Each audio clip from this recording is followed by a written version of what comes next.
Kitab Rut. Pada zaman para hakim memerintah, ada kelaparan di tanah Israel. Lalu pergilah seorang dari Betlehem Yehuda, beserta istrinya dan kedua anaknya laki-laki, ke daerah Moab untuk menetap di sana sebagai orang asing. Nama orang itu ialah Elimelek, nama istrinya Naomi, dan nama kedua anaknya Mahlon dan Kilion. Semuanya orang-orang Efrata dari Betlehem Yehuda. Dan setelah sampai ke daerah Moab, diamlah mereka di sana. Kemudian matilah Elimelek, suami Naomi, sehingga perempuan itu tertinggal dengan kedua anaknya. Keduanya mengambil perempuan Moab. Yang pertama bernama Orpa, yang kedua bernama Rut. Dan mereka diam di situ kira-kira 10 tahun lamanya. Lalu matilah juga keduanya, yakni Mahlon dan Kilion, sehingga perempuan itu kehilangan kedua anaknya dan suaminya. Kemudian berkemaslah ia dengan kedua menantunya, dan ia pulang dari daerah Moab, sebab di daerah Moab ia mendengar bahwa Tuhan telah memperhatikan umatnya dan memberikan makanan kepada mereka.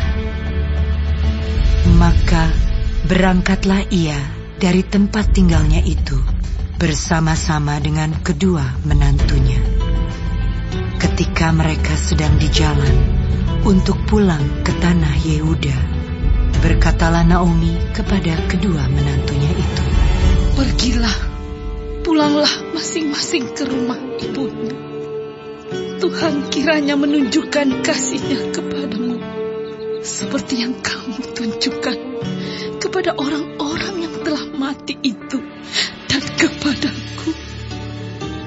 Kiranya atas karunia Tuhan kamu mendapat tempat perlindungan masing-masing di rumah suaminya."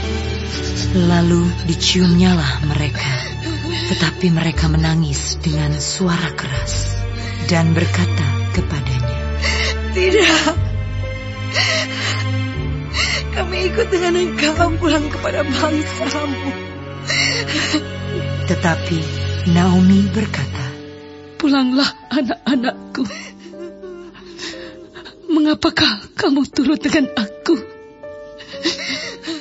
Bukankah tidak akan ada lagi anak laki-laki yang kulahirkan untuk dijadikan suamimu nanti?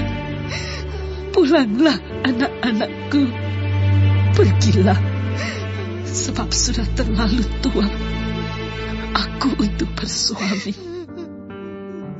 Seandainya pikirku ada harapan bagiku, dan sekalipun malam ini aku bersuami, bahkan sekalipun aku masih melahirkan anak laki-laki, masakan kamu menanti sampai mereka dewasa?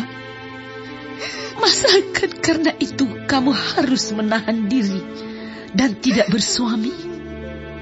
Janganlah kiranya demikian, anak-anakku. Bukankah jauh lebih pahit yang aku alami daripada kamu? Sebab tangan Tuhan teracung terhadap aku." Menangis pula mereka dengan suara keras. Lalu Orpa mencium mertuanya itu minta diri, tetapi Rut tetap berpaut padanya. Berkatalah Naomi, "Telah pulang iparmu kepada bangsanya dan kepada para allahnya. Pulanglah mengikuti iparmu itu." Tetapi kata Rut, "Janganlah aku meninggalkan engkau dan pulang dengan tidak mengikuti engkau. Sebab kemana engkau pergi, ke situ jugalah aku pergi. Dan di mana engkau bermalam, Di situ jugalah aku bermalam. Bangsamu lah bangsaku, dan Allahmu lah Allahku.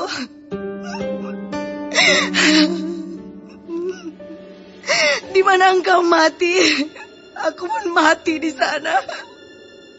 Dan di sanalah aku dikuburkan. Beginilah kiranya Tuhan menghukum aku.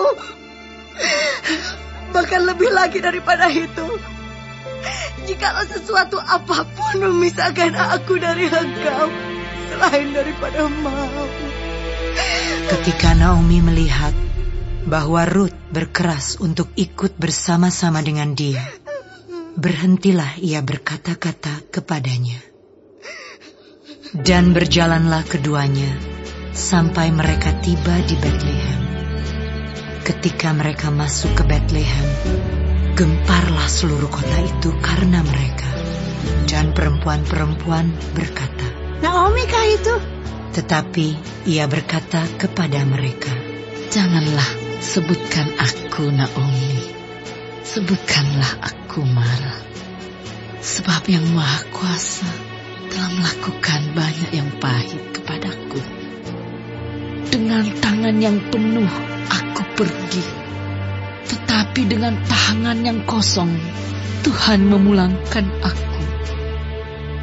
Mengapakah kamu menyebutkan aku Naomi? Karena Tuhan telah naik saksi menentang aku, dan yang Maha Kuasa telah mendatangkan malapetaka kepadaku. Demikianlah Naomi pulang bersama-sama dengan Ruth, perempuan Moab itu, menantunya, yang turut pulang dari daerah Moab. Dan sampailah mereka ke Betlehem pada permulaan musim menuai jelai.